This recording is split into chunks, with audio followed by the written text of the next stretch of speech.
Good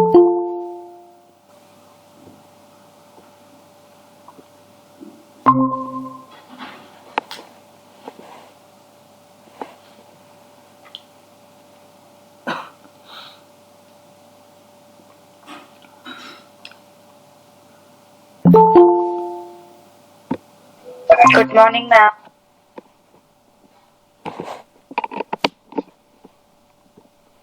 Good morning, Kathy.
Morning start करते हैं बेटा।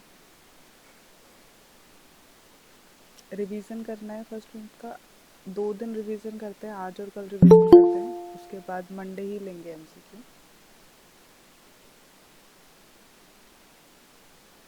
क्योंकि फिर बार बार फर्स्ट यूनिट उठाई नहीं जाएगी तो फाइनल कर देंगे। अगर आगे भी कभी जरूरत पड़े रिवीजन करने की फर्स्ट यूनिट की तो फिर ओवरव्यू सा ही करेंगे, तो इसलिए 2 दिन लगा रहे हैं अभी रिवीजन के लिए।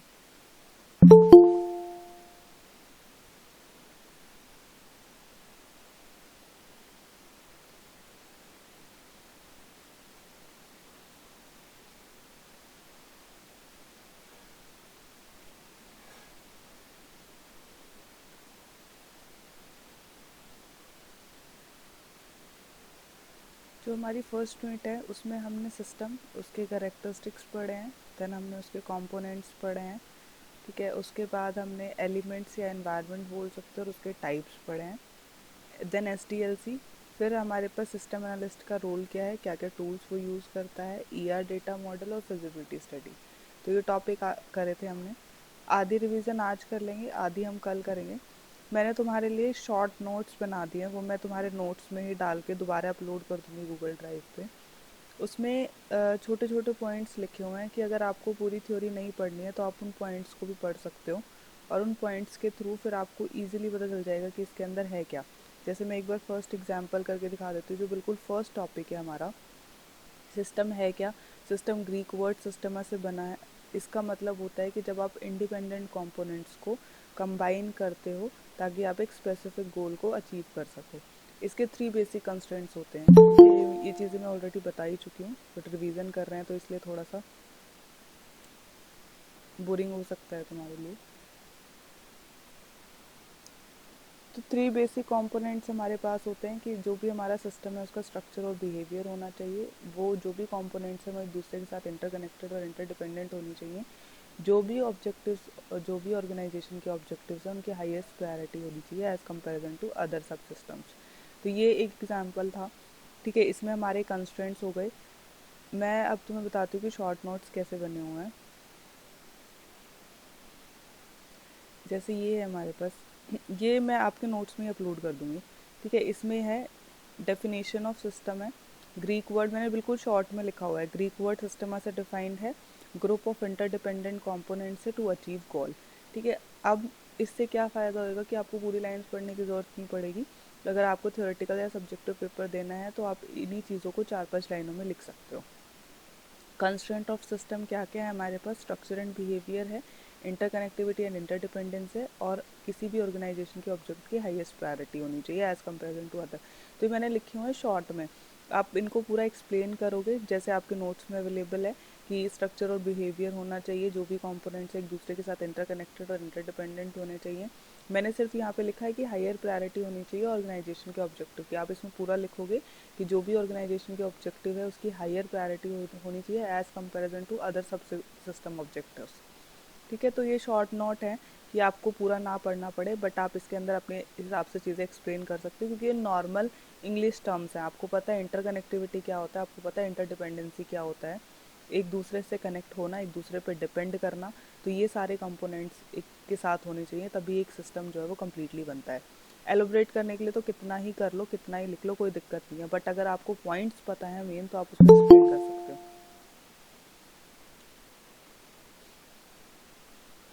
नेक्स्ट अगर हम बात करें, हमारे पास था करेक्टरिस्टिक्स ऑफ सिस्टम। क्या क्या सिस्टम के करेक्टरिस्टिक्स होते हैं? तो जो भी हमारे बेसिक कंस्ट्रेंट है, बेसिक कंपोनेंट्स थे, उन्हीं से रिलेटेड हमारे करेक्टरिस्टिक्स हैं। हमारे पास ऑर्गेनाइजेशन होनी चाहिए जो हमारे डिफाइन करेगी कि कौन से ऑब्जेक्टिव है। हमारे पास एक कंपनी होनी चाहिए, तभी तो हमें पता चलेगा कि क्या ऑब्जेक्टिव है उसके और हमें किस पे काम करना है।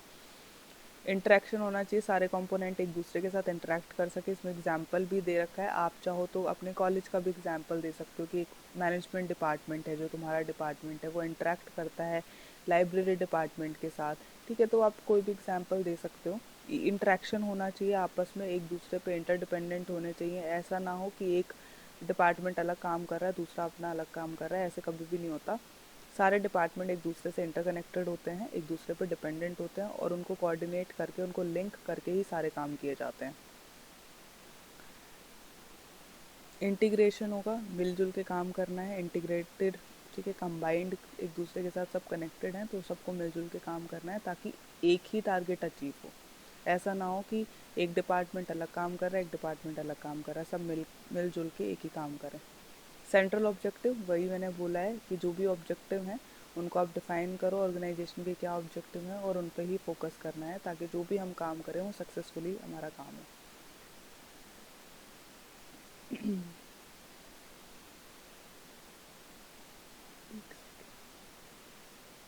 हम्म, ये करेक्टरिस्टिक्स लिखे हुए हैं, ठीक है, मैंने यहाँ पे नाम लिख दिया है। Organisation, interaction, interdependence, integration, central objective, जो मैंने अभी आपको पढ़ाया था। देन हमारे पास नेक्स्ट आता है एलिमेंट्स। तो ये शॉर्ट में लिखे हुए हैं, ये मत सोचना कि अगर ये लिखा होगा तो पेपर में नंबर आ जाएंगे, नहीं। पेपर में अगर क्वेश्चन आया हुआ है ना कि define the characteristics of system, तो पहले ऊपर वाले ये सारे एक्सप्लेन करना है। ये थ्योरेटिक, ये एक तरीके से इंट्रोडक्शन पार्ट है सिस्टम का। सिस्टम के बारे में पूरा ये इंट्रोडक्शन लिखोगे, उसके बाद जो भी क्वेश्चन आए, चाहे करेक्टरिस्टिक्स आए चाहे एलिमेंट आए, तब वो आप उसको एक्सप्लेन करोगे, क्योंकि ये अकेला क्वेश्चन जो है वो 7 साढ़े 7 नंबर का नहीं बन पाएगा। करेक्टरिस्टिक्स तो ये एक पेज में ही ख़त्म हो जाएंगे। तो इसलिए पहले आपको पूरा सिस्टम डिफाइन करना है, उसके कंस्ट्रेंट्स डिफाइन करने हैं, देन आपको जो भी टॉपिक आया है वो डिफाइन करना है। नेक्स्ट टॉपिक हमारा एलिमेंट्स है। एलिमेंट्स की बात करें तो हमारे एलिमेंट्स जो भी होते हैं सिस्टम में, ये हमारे इनपुट है। इनपुट की प्रोसेसिंग होती है, ठीक है, उसके बाद आउटपुट जनरेट होता है, आउटपुट से फीडबैक आता है, दैट कैन बी पॉजिटिव और नेगेटिव।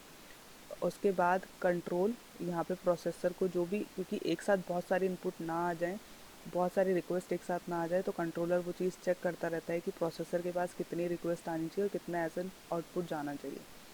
बाउंड्रीज एंड इंटरफेसेस है, ठीक है, इन्वायरमेंट है यहाँ पे। तो ये कुछ कुछ 6 7 जो है हमारे एलिमेंट्स हैं और इनके नीचे सब कुछ एक्सप्लेन किया हुआ है। आपको सब पता है, इनपुट क्या होता है, आउटपुट क्या होता है, प्रोसेसर क्या होता है, ठीक है, सारी चीज़ें आपको पता है। एक एक बार पढ़ने की ज़रूरत है, इनको क्लियरली सब कुछ हो जाएगा।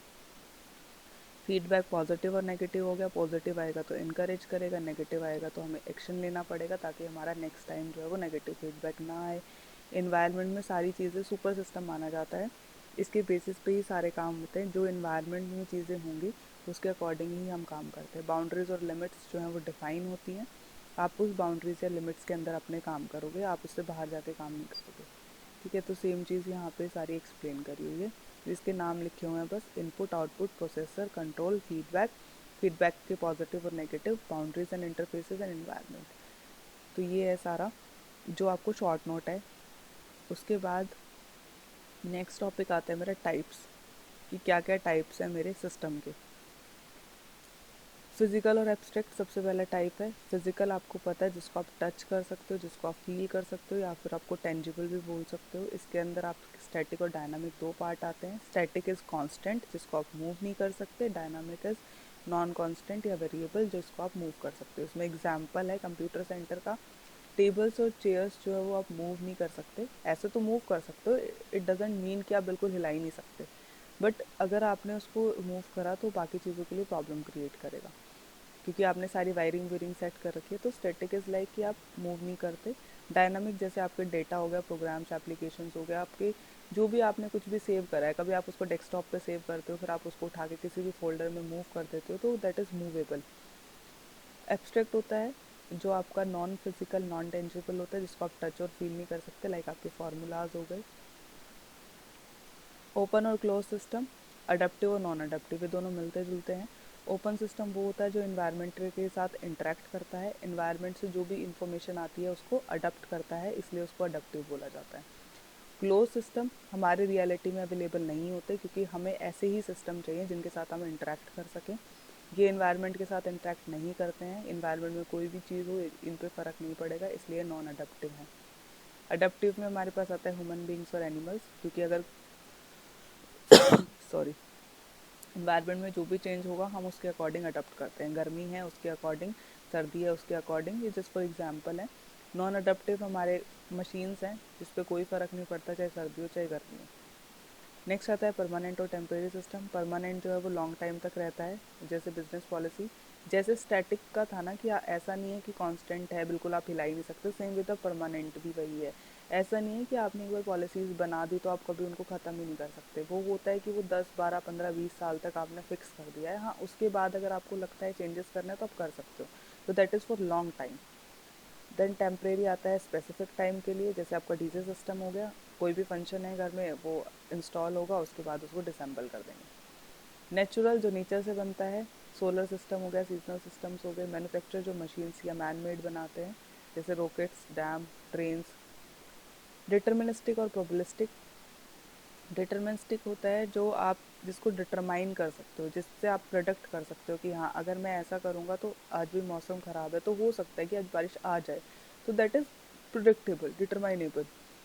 इसमें एग्जाम्पल है, जब वाटर कैसे बनता है, H2O से, 2 molecules of hydrogen and 1 molecule of oxygen make water, तो दिस इज प्रोडक्टेबल, आप प्रोडक्ट कर सकते हो। प्रोबेबिलिस्टिक, जिसका अनसर्टेन बिहेवियर होता है, जो अनएक्सपेक्टेड होता है, जिसको आप प्रोडक्ट नहीं कर सकते, कभी भी कुछ भी हो सकता है, लाइक कि मेल डिलीवरी, मेल आ गया या कोई मैसेज आ गया, जो अनएक्सपेक्टेड होता है। लास्ट सेकंड लास्ट है हमारे पास सोशल, ह्यूमन मशीन और मशीन सिस्टम। सोशल हमारा बनता है लोगों से, it is made up of the people, तो कोई भी सोसाइटी, सोशल क्लब क्लब वगैरह हो गए। ह्यूमन मशीन में दोनों का इन्वॉल्वमेंट होता है, ह्यूमन बीइंग का भी और मशीन का भी। जैसे हमारे कंप्यूटर प्रोग्रामिंग होगी, कंप्यूटर प्रोग्रामिंग, कंप्यूटर में कुछ भी प्रोग्रामिंग करोगे तो वो आपकी कंप्यूटर है, मशीन है, प्रोग्रामिंग आप करोगे तो दोनों का इन्वॉल्वमेंट होता है। मशीन सिस्टम होती है सिर्फ जिसमें मशीन इन्वॉल्व है, लाइक आपके रोबोट्स हो गए। मैन मेड इंफॉर्मेशन सिस्टम, जो मेनली मैन बनाता है, नाम से क्लियर है मैन मेड इंफॉर्मेशन सिस्टम, तो जो भी मैनेज करता है वो मैन ही करता है।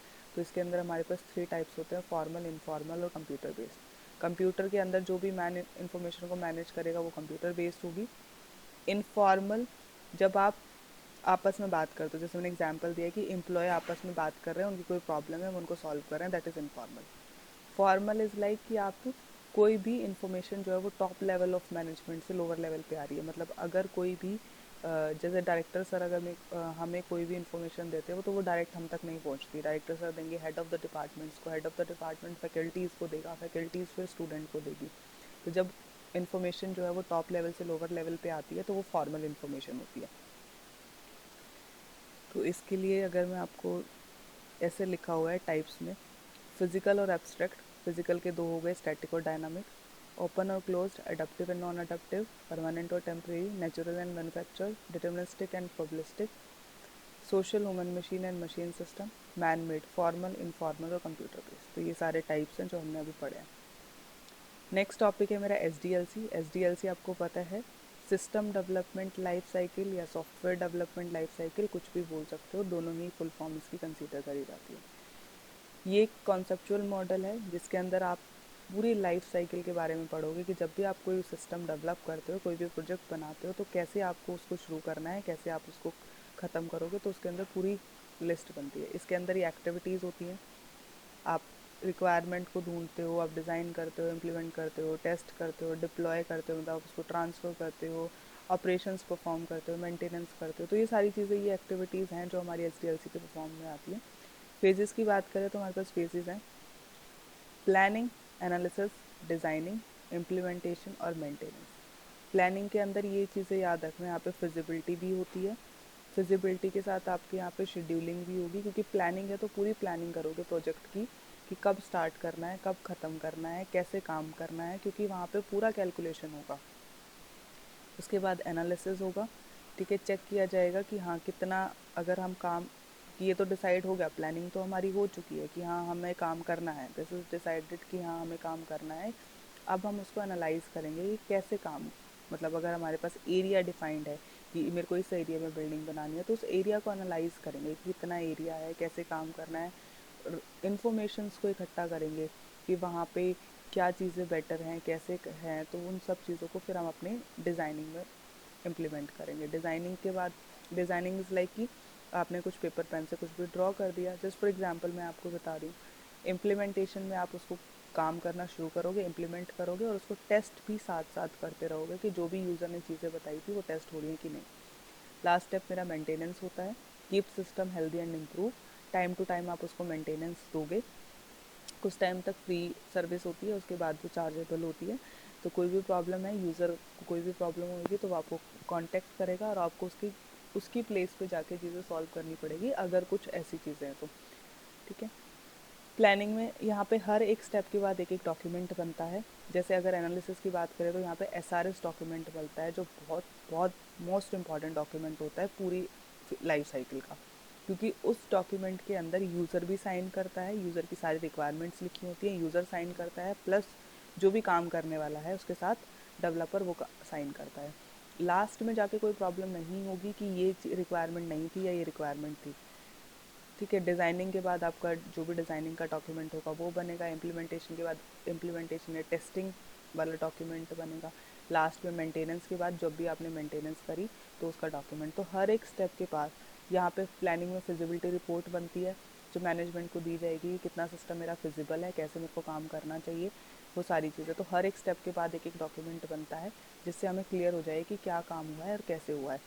कल को इन केस कोई बंदा छोड़ के चला जाता है, मान लो कि किसी ने डिज़ाइनिंग करी है और उसकी कहीं और अच्छी बेटर जॉब लग गई है तो उसने वो जॉब छोड़ दी और आपका प्रोजेक्ट भी ख़त्म नहीं हुआ है, बीच में है, या फिर इन केस कल को उस प्रोजेक्ट में दोबारा कोई प्रॉब्लम आ जाती है, तो जो भी नया बंदा आएगा उसके पास एक डिज़ाइनिंग डॉक्यूमेंट होगा पुराने वाले का, वो उसको रीड आउट करके चीज़ों को चेक कर सकता है। तो इसलिए हर एक स्टेप पे डॉक्यूमेंट बनाना बहुत ज़रूरी होता है।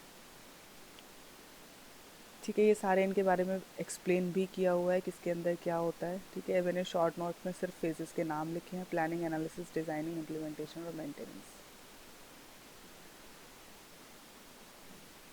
आज के लिए लास्ट टॉपिक हमारा केस टूल है। केस टूल मेरा क्या काम करता है, जो भी सिस्टम एनालिस्ट होता है जब वो सिस्टम को एनालाइज करता रहता है, जो हमारा नेक्स्ट टॉपिक होगा रोल ऑफ सिस्टम एनालिस्ट, कल करेंगे वो हम, बाकी के जो 2-3 टॉपिक बच गए। केस टूल के अंदर हमारे पास जो भी हमारे फेजेस थे एसडीएलसी के, वो सारे फेजेस पे हमें कुछ ना कुछ काम करने के लिए टूल चाहिए, कुछ हथियार चाहिए काम करने के लिए। अगर मैं बोलूँ कि कॉलेज बनाना है, ठीक है, तो मेरे को अगर डिज़ाइनिंग भी करनी है तो डिज़ाइनिंग करने के लिए अगर मैं पेपर और पेन का यूज़ कर रही हूँ तो मुझे पेपर और पेन तो चाहिए। ये तो सिर्फ एक ऐसा है कि मैंने कुछ तुम्हें अलग सा तरीका बता दिया, मतलब इनफॉर्मल सा तरीका है। जनरली जो फॉर्मल चीज़ें होती हैं वो सारे सॉफ्टवेयर्स के अंदर काम होता है। अगर कुछ भी डिज़ाइनिंग भी बनानी है, आपने कभी देखा होगा जो नक्शे बने हुए होते हैं वो कभी भी पेन से नहीं बने होते, वो आपके कंप्यूटराइज्ड प्रिंटेड होते हैं, तो वो सॉफ्टवेयर्स होते हैं जो बनाते हैं उनको। तो ऐसे ही टूल्स हैं हमारे, हर एक स्टेप पे टूल्स होते हैं। सबसे पहले यहाँ पे हमारे कंपोनेंट्स होंगे। कंपोनेंट्स हमें ये बताएंगे सॉरी, कंपोनेंट्स हमारे बताएंगे कि सेंट्रल रिपोजिटरी होगी जो डेटा डिक्शनरी का काम करेगी, अपर केस, लोअर केस और इंटीग्रेटेड। अपर केस के अंदर हमारा प्लानिंग, एनालिसिस, डिज़ाइनिंग आएगा और लोअर में इम्प्लीमेंटेशन, टेस्टिंग और मेंटेनेंस आएगा। ठीक है। ये टूल्स हैं। डायग्राम टूल्स, जब भी कुछ डायग्रामेटिकली आपको फ्लो चार्ट्स वगैरह बनाने हैं, और जैसे कल आपने ईआर डायग्राम पढ़ा था तो ईआर मॉडल बनाना है तो उसके लिए डायग्राम टूल्स का यूज़ होता है। ये एग्जाम्पल भी दे रखा है, एक फ्लो चार्ट मेकर के नाम से एग्जाम्पल है। मॉडलिंग के लिए प्रोसेस मॉडलिंग टूल यूज़ होगा, इसका भी एग्जाम्पल है, हर एक का एक एग्जाम्पल दिया हुआ है। प्रोजेक्ट मैनेज करना है, प्रोजेक्ट मैनेज करने के लिए आपको सारी प्लानिंग करनी होती है, उसकी कॉस्ट कितनी लगेगी, उसमें मैन पावर कितनी लगेगी, उसकी शेड्यूलिंग क्या है, कौन कौन से रिसोर्सेज चाहिए, क्योंकि आप पूरे प्रोजेक्ट को मैनेज कर रहे हो तो उसमें सारी चीज़ें आपको प्रॉपरली मैनेज करनी पड़ेगी। डॉक्यूमेंटेशन आपको पता है, मैंने अभी बताया है, जब आपका प्रोसेस स्टार्ट होता है टिल आपका प्रोसेस जब तक कंप्लीट होता है तब तक डॉक्यूमेंटेशन चलता ही रहता है।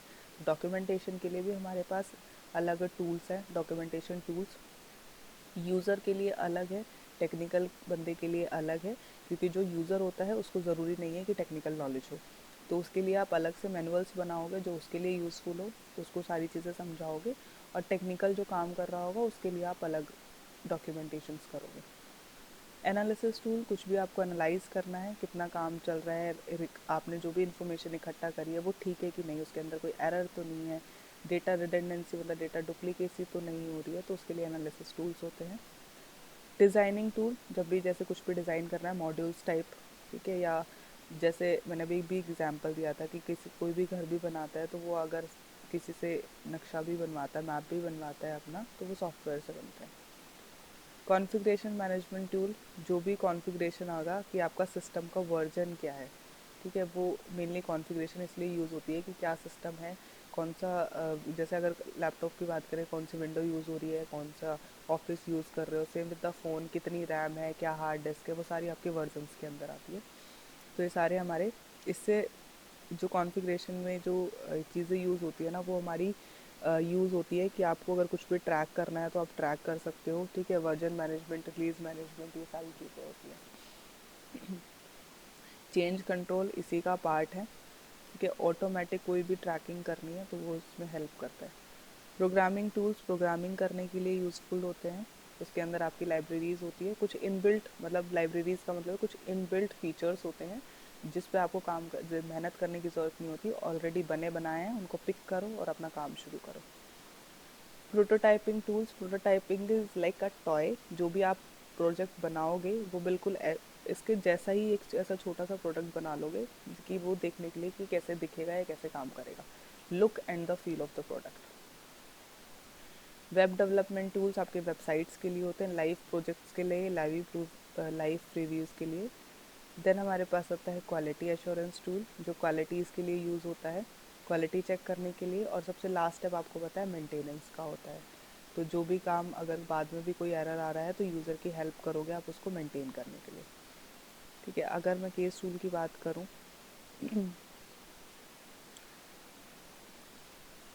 ये मैं सीक्वेंस वाइज नोट्स में लगा दूंगी, तो टेंशन मत लेना कि कैसे इनको ओपन करेंगे। तो ये केस टूल में हमने कंपोनेंट्स देख लिया, central repository, upper case, lower case, integrated case. Upper case में मैंने यहाँ पे लिख दिया planning, analysis and designing phases आते हैं। लोअर केस में इम्प्लीमेंटेशन, टेस्टिंग एंड मेंटेनेंस आता है। देन ये टाइप्स हैं, diagram tools, process modelling, project management, documentation, analysis tool, designing tool, configuration management tool, change control, programming, prototyping. जो अभी पढ़े हैं सारे वही है, web development, quality assurance and maintenance. तो ये सारे टूल्स हैं हमारे जो केस टूल के अंदर अवेलेबल है। अब इसमें से जितने भी आपको याद होते हैं, मतलब 5 तो कम ही हो जाएंगे, बट 7 8 अगर सारे हो जाएं तो बहुत अच्छी बात है, क्योंकि आपको पता शीट्स ही भरनी होती है सब्जेक्टिव में। तो जितने आपको याद हो जाएं, 7 और 8 मिनिमम तो करना ही करना। अगर सारे हो जाते हैं तो वेल एंड गुड, आपके लिए अच्छा है, आप अच्छे से एक्सप्लेन कर पाओगे चीज़ों को, ठीक है। हर एक टॉपिक के साथ एक एक डायग्राम कोशिश करना बनाना, जैसे इस केस टूल के अंदर बना हुआ था थोड़ा सा अपर केस, लोअर केस और इंटीग्रेटेड केस वाला, तो ऐसा छोटे SDLC के फेजेस वाले डायग्राम। तो ट्राई करना कि कोई भी फर्स्ट मिनट से जैसा भी क्वेश्चन आए उस अकॉर्डिंग उसको अटेम्प्ट कर सको। कल जो बचे हुए 2 3 टॉपिक हैं उनका रिवीजन करेंगे। हमारे पास बचा है role of system analyst, ER model और फिजिबिलिटी स्टडी। इसका रिवीजन करके मैं आपको पुराने पेपर, जो भी पुराने क्वेश्चंस आए हुए हैं ना पेपर में, वो आपको एक बार बता दूंगी किस तरीके के क्वेश्चंस आए हुए हैं। तो आपको फिर क्लियर हो जाएगा कि क्या करना है। और फिर अपना मंडे को MCQ होगा, ठीक है। अभी किसी को कुछ डाउट है?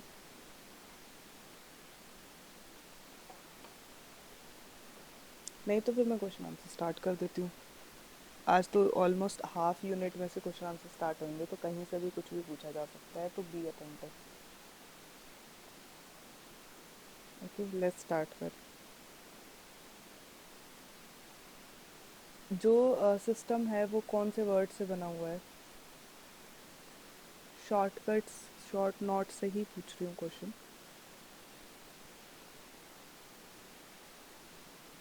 Good Komal, good Mohan, good Sania, ठीक है। ग्रीक वर्ड सिस्टमा से बना हुआ है। 3 कंस्ट्रेंट्स होते हैं, तीनों कंस्ट्रेंट्स के नाम बता दो।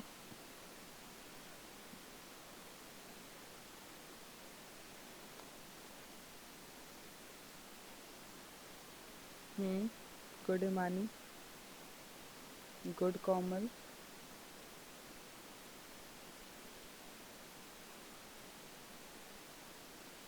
गुड हिमानी,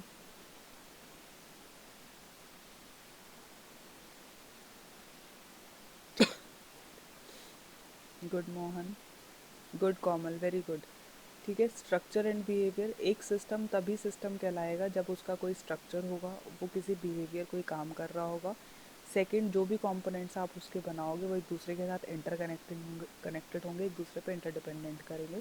थर्ड इज़ जो भी ऑर्गेनाइजेशन का ऑब्जेक्टिव होगा वो हाईएस्ट प्रायोरिटी पे होगा, बाकी सारी चीज़ें हमारे लिए सेकेंडरी होंगी।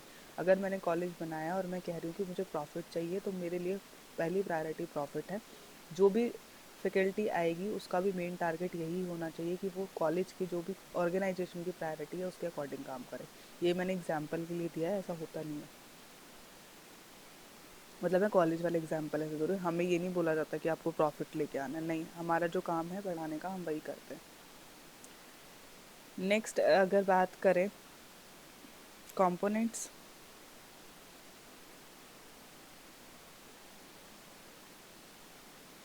Good Komal very good. Physical नहीं, टाइप्स नहीं बेटा, मोहन टाइप्स नहीं पूछ रही मैं, कंपोनेंट्स पूछ रहा हूँ। Good Komal very good. जो अभी कंस्ट्रेंट्स में पढ़े थे वही सेम ही है। एक ऑर्गेनाइजेशन होनी चाहिए, उसका एक सेंट्रल ऑब्जेक्टिव होना चाहिए, जो भी कंपोनेंट्स बनेंगे वो एक दूसरे के साथ इंटरकनेक्टेड होंगे, इंटरडिपेंडेंस होंगे, इंटीग्रेटेड होंगे। ठीक है। नेक्स्ट हमारे पास आता है एलिमेंट्स। एलिमेंट्स, वो डायग्राम बना हुआ था एक, हाँ, good Komal good Himani, good Komal good Mohan very good. वो डायग्राम याद हो जाएगा तो क्लियर हो जाएंगी सारी चीज़ें। हाँ, वेरी गुड सानिया। गुड कोमल, एक एक और रह गया जो कोई नहीं बता रहा अभी। Good Komal, boundaries and interfaces. एक इनपुट होना चाहिए, उसकी प्रोसेसिंग होगी, आउटपुट जनरेट होगा, आउटपुट से फीडबैक निकलेगा जो पॉजिटिव और नेगेटिव हो सकता है। प्रोसेसर के साथ एक कंट्रोलर होता है जो कंट्रोल करता है, सॉरी, उसमें इन्वायरमेंट होगा और बाउंड्रीज एंड इंटरफेसेस होंगे।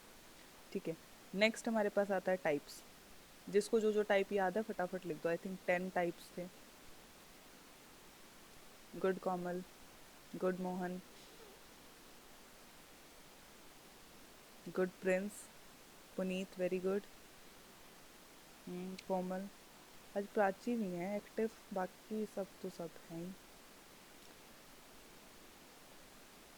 Good, good Prince, Komal very good.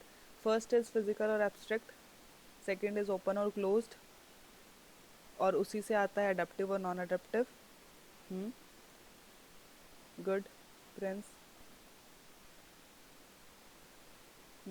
Adaptive and non adaptive के बाद आता है टेम्परेरी और परमानेंट।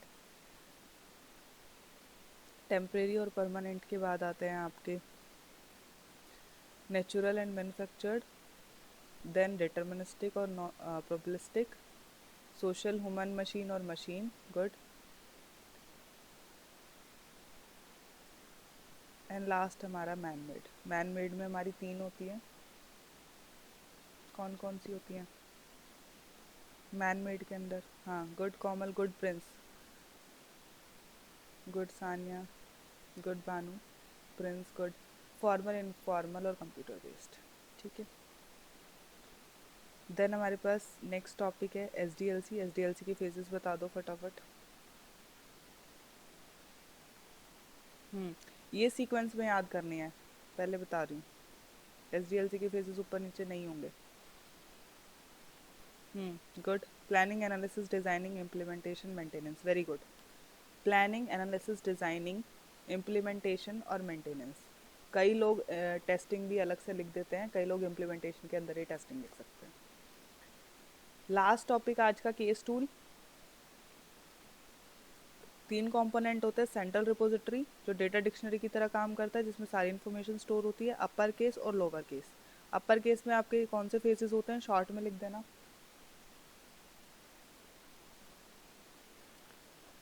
गुड कॉमन, और लोअर में गुड भानु। लोअर वाले भी लिख दो, good, good Komal, good Mohan, Puneet, Aditya very good. ठीक है। अब लास्ट बिल्कुल केस टूल्स, जितने भी केस टूल याद हैं, 10 11 12 जितने भी थे उनमें से जो भी याद है नाम लिखते जाओ। मैं अटेंडेंस ले रही हूँ साथ के साथ। हम्म Komal, Prince, Mohan. Mohan copy paste मत करो।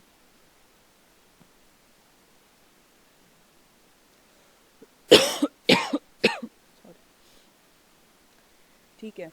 जो हमारे एसडीएलसी के फेजेस है ना, 4-5 नाम तो उन्हीं से याद हो जाएंगे। जैसे डिज़ाइनिंग के लिए जो फेजेस था, डिज़ाइनिंग के लिए एनालिसिस के लिए एनालिसिस टूल है, डिज़ाइनिंग के लिए डिज़ाइनिंग टूल है, डॉक्यूमेंटेशन के लिए डॉक्यूमेंटेशन टूल है, ठीक है। मेंटेनेंस के लिए मेंटेनेंस टूल है, और इम्प्लीमेंटेशन टेस्टिंग के लिए भी टूल है, प्रोग्रामिंग के लिए हाँ प्रोग्रामिंग टूल है, गुड, ठीक है। कॉन्फ़िगरेशन मैनेजमेंट हो गया, क्वालिटी एश्योरेंस हो गया। तो 7-8 तो आपके सीधे सीधे वहीं से क्लियर है।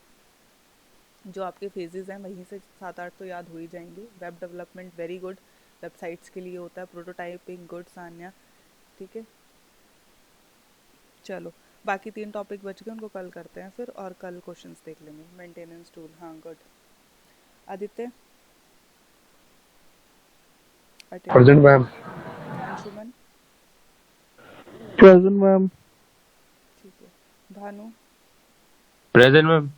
Himani, Present, ma'am. कोमल, Present, ma'am. Mohan, Present, ma'am. मुस्कान, Present, ma'am. पारस, Present, ma'am. Prachi, Prince, Prince, Present, ma'am. Ma'am, present. ठीक है। Puneet, Present, ma'am. ठीक है बेटा। कल मिलते हैं। मंडे को एमसीक्यू होगा। असाइनमेंट डाल दिया है, ठीक है। 10-11 दिन का टाइम दिया है मैंने। आराम से असाइनमेंट कंप्लीट करके मुझे दे देना, और इस तरीके से असाइनमेंट बनाना जैसे तुम्हारे पेपर में क्वेश्चन आया हुआ है। तुम्हें 10 नंबर का क्वेश्चन है, अटेम्प्ट करना है। इससे तुम्हें क्लियर होएगा कि पेपर कैसे देना है, क्योंकि मेरे ख्याल से तुम्हारे सब्जेक्टिव पेपर हुए नहीं है अभी तक। हुए हैं सब्जेक्टिव? मैम नहीं, एक ही हुआ था। एक ही के हुए थे ना, तो तुम्हारे लिए थोड़ा क्लियर हो जाएगा। Attendance नहीं हुई। सॉरी सानिया, एक मिनट। ठीक है बेटा, मैंने मार्क कर दी। चलो ठीक है, कल मिलते हैं फिर। Okay bye.